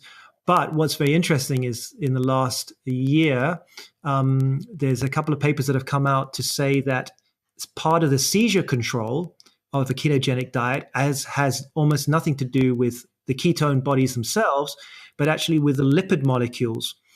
Because most of the ketogenic diets done for epilepsy are normally what they call like an MCT oil, an MCT ketogenic diet, where they're supplying MCT oil so that these subjects can be, or these patients can be in a higher blood levels of ketones. And what they're finding is that actually it appears that the MCT oil or the lipid molecules are doing the having anti-seizure effects along with the ketones. So more data might come out to show that actually the ketones are even more useless in some sense, and it's actually the fatty acid composition of the diet that's having the beneficial effect, which is going to be cool. Exogenous ketones. Do you want to talk just very briefly about that? Because the reason I'm rushing is that we're coming up to 2 hours. Yeah. For people, well, I mean, and even I want to summarize first, just like when we're looking at like things like epilepsy or certain types of brain conditions where maybe the brain is glucose resistant. These are not common conditions, and you should never take dietary advice that's targeted at a very specific population and apply it to yourself unless you are a member of that population. There are people who can't metabolize phenylalanine, phenylketonurics out there. They can't have Diet Coke. It doesn't mean that you can't have Diet Coke. They have very specific medical conditions which require them to alter their diet in a specific way. And there are potentially benefits, or perhaps not, to a ketogenic diet for, certain conditions, but it does not mean that you're going to get any benefit from them. So onto exogenous ketones. Why? Why use them? Like, I mean, again, I hope that as we discuss through the biochemistry, I hope it's clear they don't serve a real purpose in our body. Perhaps there's some signaling, as Tom mentioned. Perhaps there are certain conditions that would benefit from it. Perhaps they perform certain small roles outside of being a source of acetyl-CoA to be run through the citric acid cycle. There's 1,000 perhaps, but in the end, we don't have any single strong reason for why you would want to exogenously take an exogenous source of them. Yeah, exactly. And it goes back to this whole thing of what are these people? I don't know what these people are, but people. What are people trying to do in terms of improving performance, right? That carbs just can't do for you. And this is the kind of the $1 million question, is that we're pushing so hard against carbohydrate because of the zeitgeist of obesity and diabetes, which have been driven by overconsumption of food, not just carbohydrate, is that we're still trying to hack the system. We're still trying to find this way to get around the energy system. And I have a feeling that there's going to be a point where, like, the low carbohydrate is going to fall out of fashion again. There's been cycles because, yeah, exactly. It's cyclical. So there are really, really, like, the top sports scientists who are looking at how they can restrict carbohydrate and what's happening to try and get some answers to this. So it's not just some fringe people who are experimenting with this and creating blogs. Some of the top scientists are looking at this to try and answer the questions, and also to put the kind of so-called nail in the coffin about it. So exogenous ketones, can they be useful? They can be useful if you're in a ketogenic diet and you want to raise your ketone levels. They're good, right? If you're trying to get into ketosis and it's taking a while for your body to adapt, by consuming exogenous ketones, it apparently can help you feel better. You don't get the so-called keto flu because your body is now in a different state. Whether it's good to have ketones piled on top of carbohydrate metabolism is still being debated and looked at to see whether there is a performance benefit and even if this is healthy. Basically, most of this goes down to and this is what I want you to take away, is that there's something called metabolic flexibility, which is really the body's ability to use the right fuel source at the right time.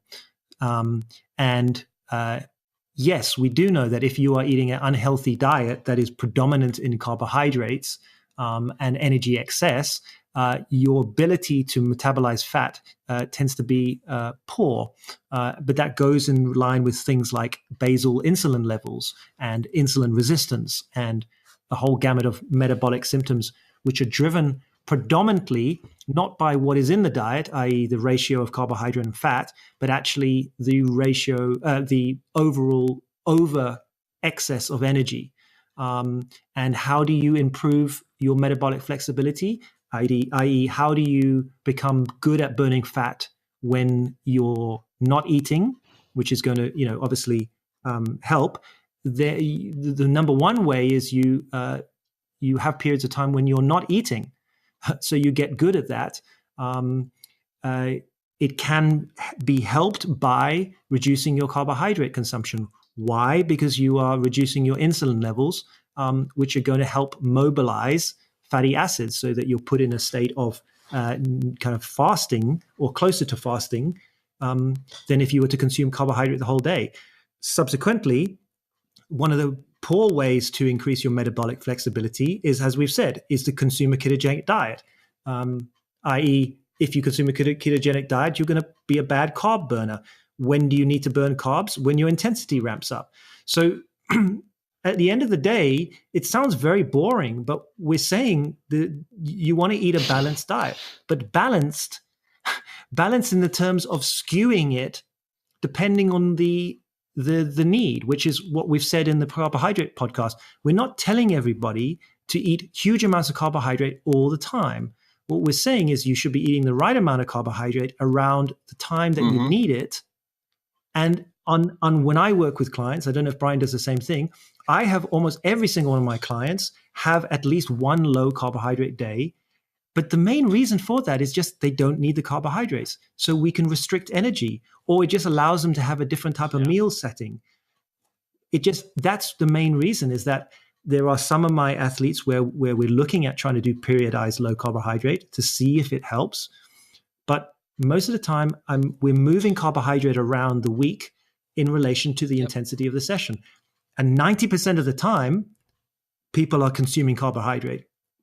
And it's magic, because everybody says when they eat enough carbohydrate, oh my God, like I can do so much more training. I have so much more power. I'm sleeping better. I mean, I've just given away like our moneymaker. It really boils down to, I see you're not eating enough carbohydrates when you're exercising. Let's fix that. Wow, your performance increased. It's true. I mean, I don't want to make it sound like it's all that simple, but Sure. but it is. Damn it, Brian, you're getting the secret away. That is a lot of where the performance benefit comes from. So that's the ketogenic diet. I mean, if there's one thing that I hope you guys are walking away from, it's if not like the individual steps of the biochemistry, but I hope that at the very least you're understanding that you're not making a new fuel that you can burn more efficiently. You're producing a intermediate byproduct because you need to continue producing fuel. That fuel production is happening either way. So that's my hope for your takeaway. Good stuff. Okay. So yeah, I hope what has come across from us is that Brian and I are not biased against the ketogenic diet. We just looked at the data, and it's just not good. Yeah, like the data is not good. I would love it, and I'm being honest here. Switch the camera. Well, I'm being really honest. I I would love there to be such strong data that says, oh, if you reduce carbohydrate, you're going to get all these magical benefits, which are generally sold. But it's not there. Yeah, it's true. It's just not there. It would be so cool that in 2017, 2018, we've discovered the optimal fuel for the body, and it's fat. And unfortunately, it's not. It hasn't worked that way. It doesn't mean that we should all just be drinking, carb loaded milkshakes the whole time. But it's just, it's not that. Okay, so let's jump into the ratings. Yeah, let's some ratings here. Exactly. You've seen these. I haven't. Okay. So I'm as eager as you. Well, I know I can go look at them, but I like saving them until I hear them on the podcast. Oh, good. Good. So according to iTunes, right, we have 9 ratings and we are currently sitting at 5 stars, which I'm really happy about. That's cool. We're starting to reach, I feel like, that good threshold, because you see something, like usually recipes for me, because that's the main thing, I guess, that I look up consistently with stars, and you're like, hey, this one's got 5 stars. Oh, only 2 reviewers. Well, what, that doesn't matter. That's right. I'll take this 4.2 star one rated by 100 people. That's right. Exactly. So apparently 9 people can't be wrong. It's official, guys. So let's read the 3. So I don't quite understand how this works, but when I go to the page, the 3 just get replaced with 3 more, and I can't see the previous ones. So maybe an iTunes. But anyway, so the first one says "Great podcast!" ! And that's by Owen's Holistic Coaching, and their comment is very in depth and informative. Thanks for that, Owen's Holistic Coaching. This is a great one. This is a new one. There's 2 new ones which I haven't read yet, so I'm reading them out loud now. 5-star, and the subject is my favorite climbing podcast, bar none. All right. And that's by Smarty DH9. And he says, or they say, really enjoy the detail you guys go into. Oh, you're going to love this one then. And the fact that you take your time to do it properly. Keep the episodes long and full of interesting tangents. Oh, that's good, because someone else commented before to say that we waffle too much. As we said earlier, I bring the waffle, and that was off the air. I don't think you guys will get to hear that, but waffle and syrup here. Okay. Exactly. Another. Sorry, this is a 4-star review. Well, that's good. So we have some balance here. This is by Sci, and he says, very interesting and detailed. 5 stars for content, information, and knowledgeable presenters. However, the difference in the sound volume between the 2 presenters makes it very hard to listen to, which is a great shame. That's right. That was my fault for the last podcast, I think, in the most cases, that my mic was turned down way too low. So hopefully with my new setup here, I can actually fiddle with the audio of individual tracks. Tom's got this all really dialed in now. He does all the, I guess, all the what's it called? The back end part of the production. Yeah, the sound engineering. I think Tom is our sound engineer and also host. So there we go. There you go. So this is also why I look so disheveled. See, I've got so much work here. Okay, so I think that's it. I think, is there anything else that we have missed at all? I don't think so. As always, if you guys have questions, please write them in. You can leave them when on the post that you learned about this from, or if you just have it already loaded through your podcast, then you can just go to Climbing Nutrition and you'll see a post and you can leave a question. You can send questions directly to me, and I'll forward them to Tom, make sure that we're both on them. But we want questions. We like to answer questions at the beginning of episodes when we have them. We like to collect questions so that we can do fun Q&A episodes where we answer maybe longer and more in-depth questions that relate to previous episodes. And so get us your questions. And then next time, what do you think we'll talk about next time, Tom? Actually, I have no idea, which shows how well produced this podcast is. Well, we've been talking about weight loss. Oh, do you want to do the weight loss one? Like I know that's usually like, kind of like a New Year's resolution type thing, and hopefully we'll have this out before the new year. So maybe we should just wait for it, but we'll determine it. I'll say this much: we were not going to do a weight loss before we covered the ketogenic topic. So now that the ketogenic bottleneck has been covered, we can continue to metabolize other topics like weight loss. Good. Unless you guys have something else you really want us to pick up on, or maybe for us to do another. And we Q&A we also haven't covered creatine phosphate. I know that would be a shorter podcast, I imagine, because it's so much simpler than carbohydrates or fats or protein. But that is kind of a fourth energy system. It's the wrong word, but it's a fourth molecule that is incredibly important in energy that we have not really discussed except in terms of carbohydrates and fats. So, so some options. Good. So yes. So check Brian. Brian will normally releases the podcast on his Facebook page, Climbing Nutrition. So go there, leave comments and questions there. I make an effort to check the YouTube channel probably once every 2 weeks to see comments that are left. And there's some good threads, comment threads or questions I've answered on there. So do look at that. You can find Brian at climbingnutrition.com. You can also support him on Patreon, which I recommend you do, because he actually answers some questions in long form on there for his Patreon subscribers. And are you still doing your kind of weekly Q&A? It's been a little bit of time. I am still doing it, but I've been dropping the ball on that. So I need to go back and I need to do one coming up. But I do answer them. And I answer a lot of questions by email as well. And sometimes I just forget to post them for everybody to see.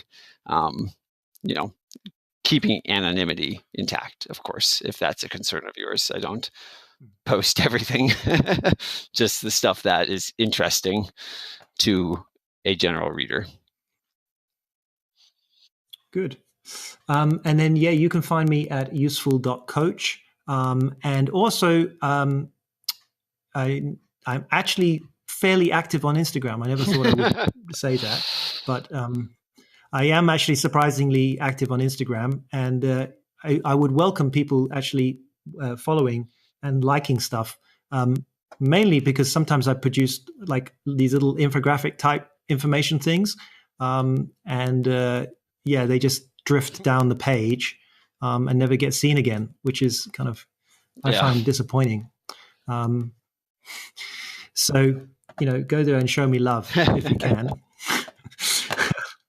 I think that's everything. I really hope you guys have found this one like one of the most interesting of our podcasts. I hope we did a good job. It's not easy to convey biochemistry without diagrams. Even then, it's not easy. Biochemistry is not easy. I'm just gonna. Perhaps it's not a popular opinion, but biochemistry is not easy. Just gonna say it. But as Don said, hopefully we did an adequate job. And if you have questions, send them to us. We'd love to clarify things if we failed to do so the first time around. All right. Good. Well, right. So it's goodbye from me. Goodbye from me as well. Thanks everyone for joining us again. And we'll see you next time, hopefully in about a month. Exactly. Thanks, guys. Bye.